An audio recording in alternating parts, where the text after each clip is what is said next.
हरे कृष्णा।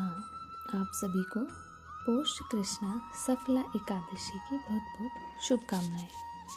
आज हम सफला एकादशी व्रत कथा का श्रवण करेंगे। बोलो ओम श्री हरि। युधिष्ठिर बोले, पौष कृष्ण पक्ष में कौन सी एकादशी होती है प्रभु? उसका क्या नाम है, क्या विधि है और किस देवता का पूजन होता है? हे जनार्दन, ये मुझसे विस्तार से कहिए। कृष्ण बोले, हे राजन, आपके स्नेह के कारण मैं कहता हूँ कि पौष कृष्ण पक्ष में जो द्वादशी युक्त एकादशी होती है उसकी विधि लोकहित के लिए मैं तुमसे कहूँगा।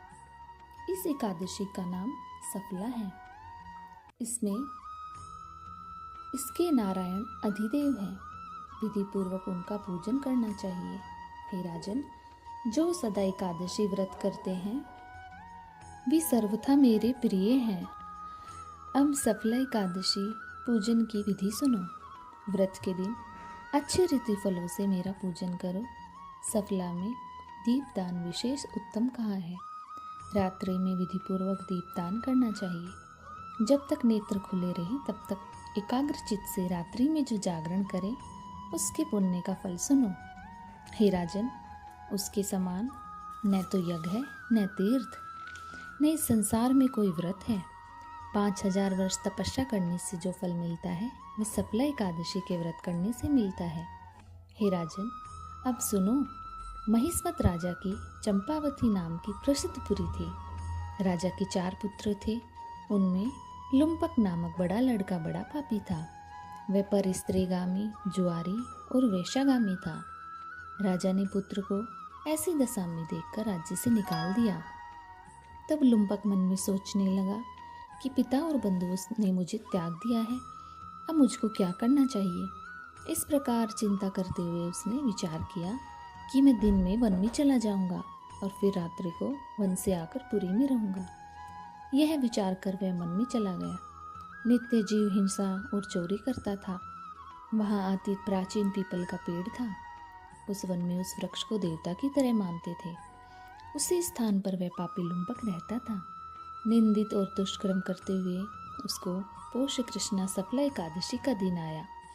हे राजन, दशमी की रात्रि को वस्त्रहीन होने के कारण शीत से पीड़ित होकर वह बेहोश हो गया।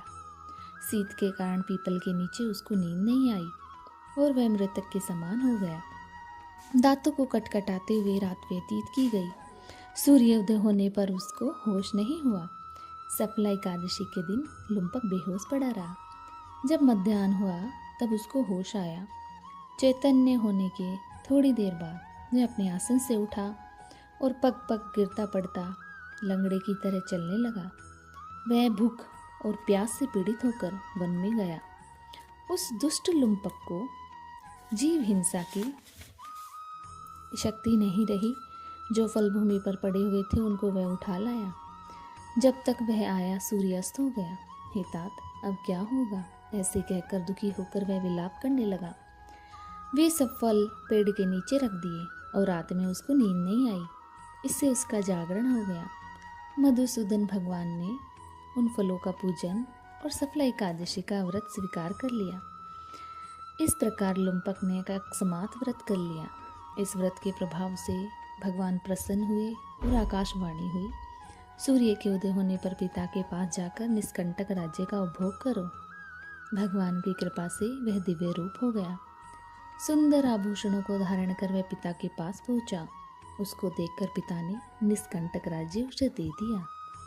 उसने बहुत वर्ष तक राज्य किया तथा एकादशी के दिन वह भगवान की भक्ति में लीन रहने लगा। वृद्धावस्था प्राप्त होने पर पुत्र को राजगद्दी देकर वह वन को चला गया। इस प्रकार से जो सफला एकादशी का व्रत करते हैं वे इस लोक में यश लेकर निसंदेह मोक्ष को प्राप्त होते हैं। बोलो ओम श्री हरि। अगर आप एकादशी आरती का श्रवण करना चाहते हैं तो आप इसे मेरे चैनल पर इसी वीडियो की डिस्क्रिप्शन में लिंक है, वहाँ जाकर सुन सकते हैं। बोलो ओम श्री हरि।